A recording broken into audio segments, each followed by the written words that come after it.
All right. Let's check. All right, cool. All right, good afternoon, ladies and gentlemen. My name is Cho-Nan. Really super glad to be here today.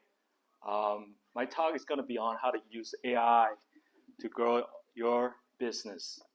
Now, before I get into the nitty gritty, I want to step through one use case with you.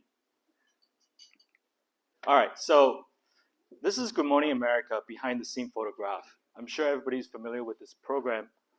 Now, for those that don't know, this is inherently a very complex business, right? There's a lot of production behind the scenes. You've got people writing the scripts. You have to have people coming to the studio at 4 o'clock, 3 o'clock in the morning. And then you got to do the editorial meetings. And then you got to, and not to mention you have to do the makeup and the wardrobe for the anchors. And so this is a big production. And of course, very expensive to produce. The anchors that you see over there, they take home salaries probably close to $1 million a year. So this is the traditional way of doing business. Now let's look at how this company is rethinking and transforming the news network business. Let's take a look at this video. Hello, and welcome to Channel One, a new way of consuming, reporting, and thinking about the news powered by artificial intelligence. Today, you'll witness AI-generated stories and headlines, captivating visuals, and data-driven insights. From global news to finance to entertainment, we'll show you how technology enables us to bring you a global perspective 24/7, right from the heart of our AI-native newsroom. All presented by our team of AI-generated reporters. Maybe you hear the words artificial intelligence and you're immediately skeptical or concerned about technology gone crazy. But All right, so I'll pause right there. As you can see, none of the news anchors in that video is real. They don't exist, right? They are all AI generated. So if you think about this from a cost perspective, it's really no lights, no camera, and all action. You don't have to pay salary. You don't have to be afraid any of the anchors may bring in a sexual harassment lawsuit to the company. This is great business, And so if all the business today start thinking about how to use AI to boost your business, right, by increasing revenue, lowering your cost, wouldn't that be great?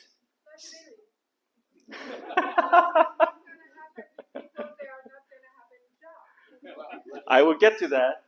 But today, let's talk more optimistically, how AI can help us. Because it's good to have food on the table, right? So I'm going to break down this news network company, right? So you see the most important thing over there is this AI avatar, right? Today, you could go to a tool like this called Synthesia and generate your own AI avatars. You go to the website, that's hundreds of these artificial avatars you can pick from. And they all come from different, diverse backgrounds, and pick one that's most suitable for your use case. And then you can have them speak in any languages as you want as well, right? And all you need to do is supply them with a script that you hand type, right? Or you can use ChatGPT to type it for you, whatever you like, all right? But this really dramatically reduces the cost of producing, any type of video content. And this is especially useful if you've got a business that does a lot of customer support, right? Or educational training, right? You don't want people to be reading these boring, 20-page PDF files, where it's much easier, right, just to watch a video in using something like this. And I want to talk a little bit more about ChatGPT because I'm sure, some of you might have used it. ChatGPT is an artificial intelligence software that is developed by this company called OpenAI. It really took the storm in November took us by storm in November 2022. So it's been a year. There's been a lot of adoption of this software. Literally, they reached 1 million active users within 5 days after the launch. Now, the great thing about ChatGPT is it's built on top of our collective intelligence and knowledge that's available on the internet, right? Somebody at OpenAI scrapped everything on the internet and built this thing called foundation model, and that's what's powering the intelligence behind this AI. And to use it effectively, right, all you got to do is go to their website, and there's this chat box that you can start typing in, right? It's a very natural, way of capturing input from a human. You don't have to memorize how to click whatever button. All you do is type in whatever you need, right? You can ask a question. You can have it do things for you, like write a letter that we heard just now, right? Or much more, right? And how do you do effectively, right? So there's a concept of this prompt engineering. And what the prompt engineering is about is you can tell ChatGPT to take on roles, right? This is a role assignment in ChatGPT, which makes it immensely powerful, right? You can say, okay, be a marketer today for my company, right? Write this headline or introduction for this article, and then summarize it for me, right? And so that's just one example, but literally you can have ChatGPT take on any role and have you be your, say, legal counsel for your business, or or consulting advisors, right, for your various areas of your business, wherever you see a gap, right? And so that's ChatGPT. But that's not the only game in town. There's a few other players, right? It's Claude AI, Bart is from Google, Bing Chat is from Microsoft. My personal favorite is Perplexity.ai. Now, this is a startup that has changed the way we do search, right? All what they have done is they created this search bot, right? Again, it's natural input. You type in a question, and what it does is it goes out to the web, gets the latest news articles or news, and kind of summarize all that answer together in a simple paragraph with reference links to where you got the source. So this is actually better than ChatGPT because you can trace where you found that knowledge, right? So I've been using a lot of that. And the nice thing also is, you don't have to waste time looking at like 20 blue links on Google, right? You just look at the paragraph and you get a good sense of the answer, pretty much. I spoke a lot about AI tools for text generation, but we may ask, what about image, right? What can you do with image? So initially, when I first started my company a while back, this was my original logo. And obviously, you can tell I'm not a very talented graphic designer, and I lack the creativity to make great logos. So it's just H and then underline. That was it. But I knew this is not going to, this is not going to do my company justice. So I turned to AI and see what else I can do to improve the visual and communication aspect of my business. So I went to AI, and eventually this is what I got. Much more professionally. I would never be able to design this on my own, that's for sure. But AI was able to do it within 2 minutes. And how did I do it? I went to this website called Luca, right? This software is entirely powered by AI. And all you ask is, what's the name of the company, what industry it's in, and a couple of preferences. And then all of a sudden, like, gave maybe over 200 unique logos that I could pick from. And once I pick it, I could even tailor it to fit my purpose. And what it did also was able to print these things, on these random stationery for you to see how it might look if you have to like get a swag or something. So it was very efficient. Another thing about working with graphics is, I don't know how many of you here works with graphic designers. Sometimes it's a pain, right? You talk to them, okay, I want this, I want that. They go away for a few days, they come back with something that's totally irrelevant, right? So why do you have to deal with that right now? With this software today, the AI is able to generate these images in real time while you type. This is much more efficient than working with a graphic designer for sure. What you are seeing right now is this use case where I am working with my wife. She has a skincare business, so part of her skincare business has a component in packaging design. And so to be able to work with AI and brainstorm some of the ideas for packaging, this is it, right?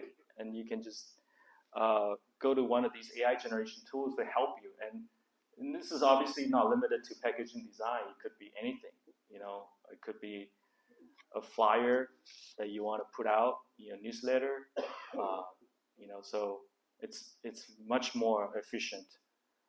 And of course, everything that you see here is trained on what's available on the internet, right?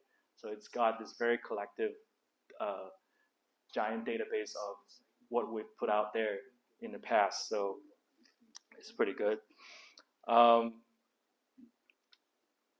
And here are some tools that's very good for image generation, powered by AI. Midjourney, Stable Diffusion, Leonardo AI, Firefly, and DALL-E 3. I want to take a moment and have everybody look at this picture right here. So this is a photograph of an artificially generated photograph of something that I worked on for a while online.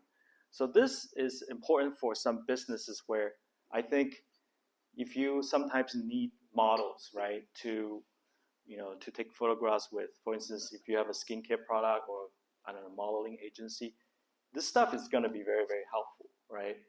And you may ask, like, okay, how do I do this? And so I went to one of the tools that's available out there. I give it a description of how I want this person to look, right? And I want it to be natural, so I said, you know, it should have some freckles, right? Brown eyes, no makeup, right?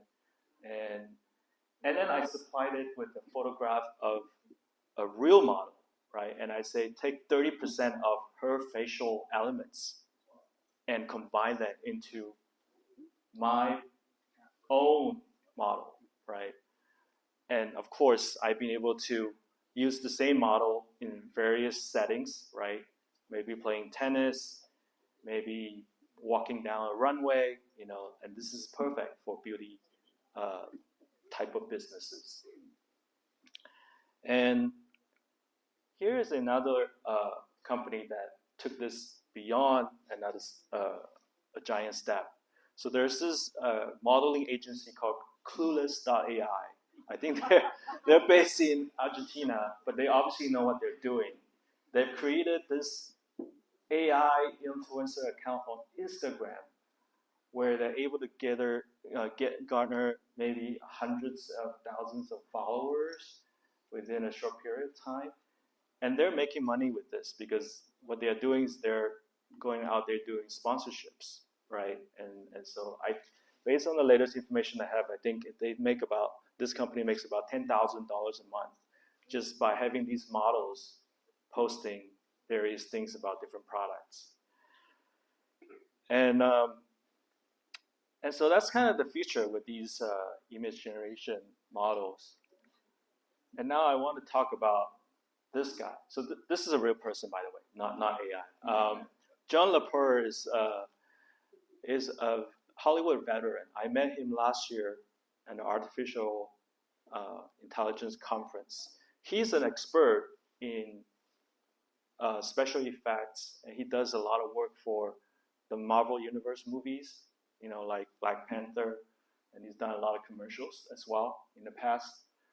And so he told me one of the best things for creative agencies out there today is to be able to come up with these interesting concepts very quickly using AI, right? As you can see, some of these things are just so efficient.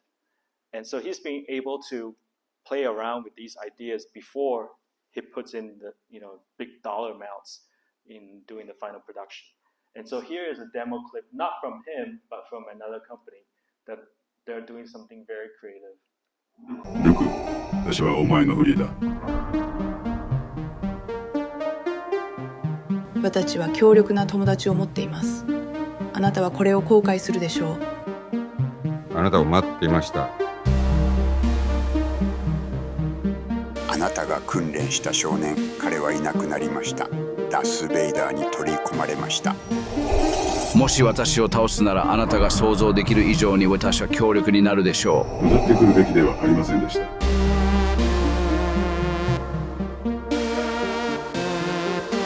一度蜂道を歩き始めると永遠にあなたの運命を支配するでしょう。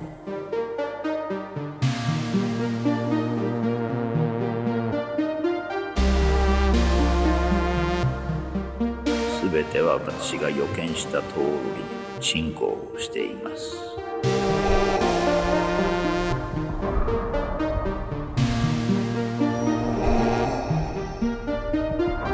All right, so that was a fan video of Star Wars, but with the Japanese flair, right? And so as you can see, this is something that wasn't possible before this new wave of generative AI technologies. But now anybody really could just use some of those tools that's available online to create these short, interesting video trailers to flash out some of the ideas. So all this is pretty interesting, but I do want to go back to my roots and talk about how we use AI in the financial technology industry. So I was with this company for a while, a few years ago, and this is an online lender, right? The company, all they do is lend to primarily Hispanic borrowers in the United States. You may not know this, but if you take all the Latino population in the US and group them into a country, it's actually, I believe, the 5th largest GDP in the world. So there's obviously a really big market. And so as my time there as the chief technology officer, we try to use as many AI and machine learning elements as possible to optimize the business. So the first part in the beginning that we did was, okay, how do we get more borrowers, right? Find relevant borrowers that's fitting for the community. So we took our profiles of customers that we have in the beginning, and we create these things called lookalike audiences. Basically, it's a type of machine learning model, right, that will match your existing customer profile to whoever that's out there on Facebook that's not your customer, but they share similar, maybe social demographic background. And so we're able to double, triple our borrower base very quickly, using AI. But the most important thing about the lending business is not finding as many borrowers as you can. The most important thing is finding good borrowers that will pay you back. So we spent a whole bunch of time coming up with the underwriting model that will predict the creditworthiness of a particular person, right? And all this is done in real time because we need to generate a quote and offer to them within minutes. And so we spent a lot of time doing that, and at the end, we also spent some time trying to optimize our collection strategy, right? Once people get the money, how do you go after those they don't pay back? Some of them have issues, obviously, but there are ways to really make it more efficient, right? Rather than hitting the phone one at a time. There are ways like we generate these emails or communications at the right timing for them, and then figuring out the best time to call them, right? So that we can get them on the phone. the contact rate, the payment rate, all that we factor into our model to make it a very efficient lending business.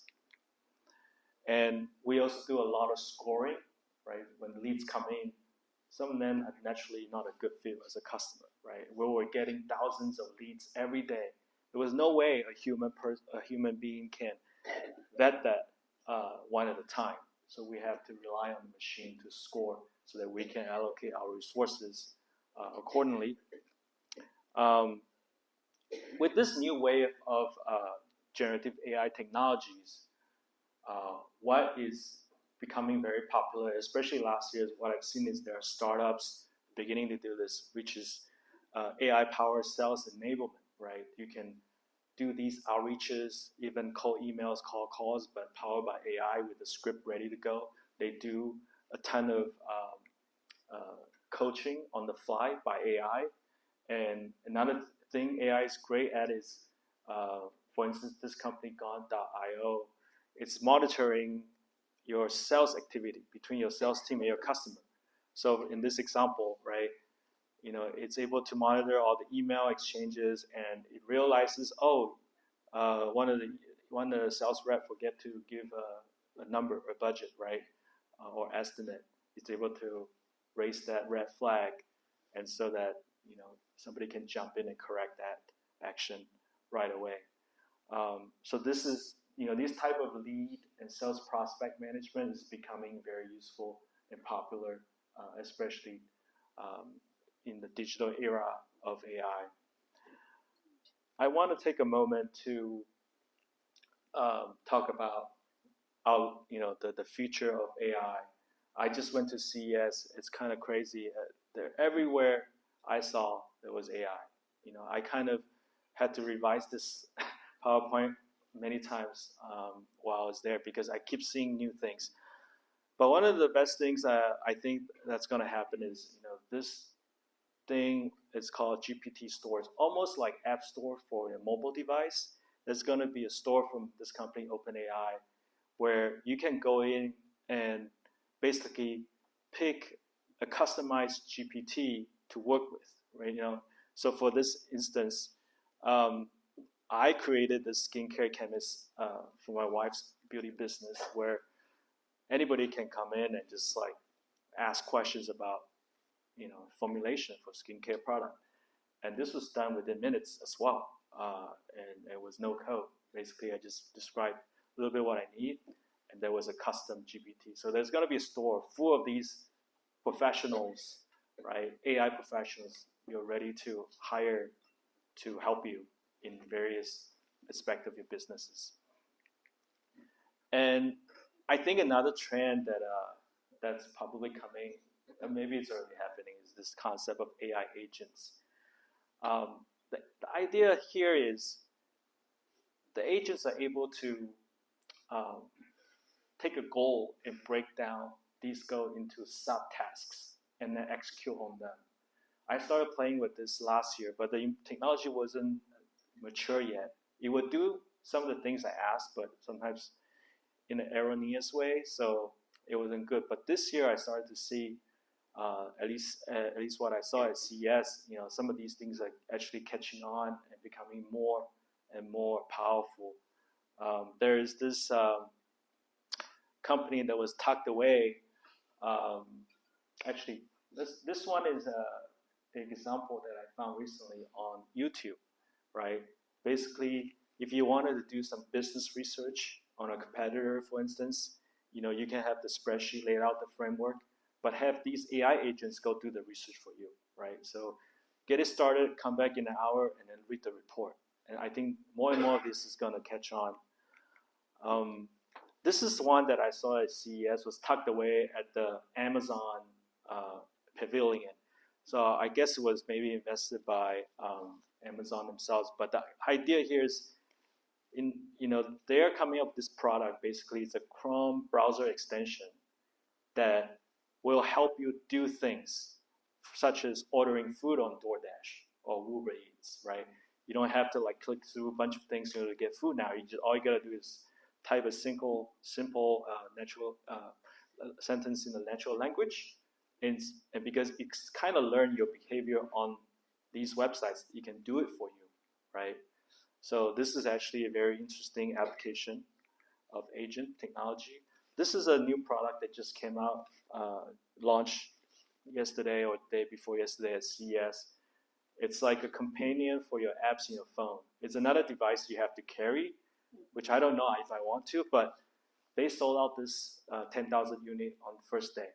And what it does is you can talk to it and say, do things that usually you have to do by yourself on your phone, like ordering food or getting tickets to shows. And this kind of does it all for you. You can work with multiple apps and again in natural language fashion. And this is another trend that I'm seeing. This is a version of that ChatGPT that you saw, but it's entirely offline, meaning that you don't need to have internet, to get to artificial intelligence, right? And this is useful, right? Especially if you're either traveling or you're in the middle of nowhere in the desert, you don't have access to the internet, but you need some knowledge, I don't know, how to survive or whatever, or you're at the trade show where there's bad internet, right? You can still access AI and do stuff, right? And so these are things they just install on your desktop or laptop, and you can kind of carry with you wherever you go. So that's kind of pretty much, I think, where we're headed. I think a couple of final words. I think today we saw how AI is getting applied across various industries. Like we saw, in the news network company and beauty business and various possibilities that we kind of looked at. And I think the most important thing to remember is the only thing that's limiting your business to growth is actually your imagination. So what you want to do is really sit down, look at your business processes, break it down into smaller bits, and then take a look and see which ones can be assisted by AI so that it can give you the biggest return on investment. And that's really where I think the future is. Thank you so much.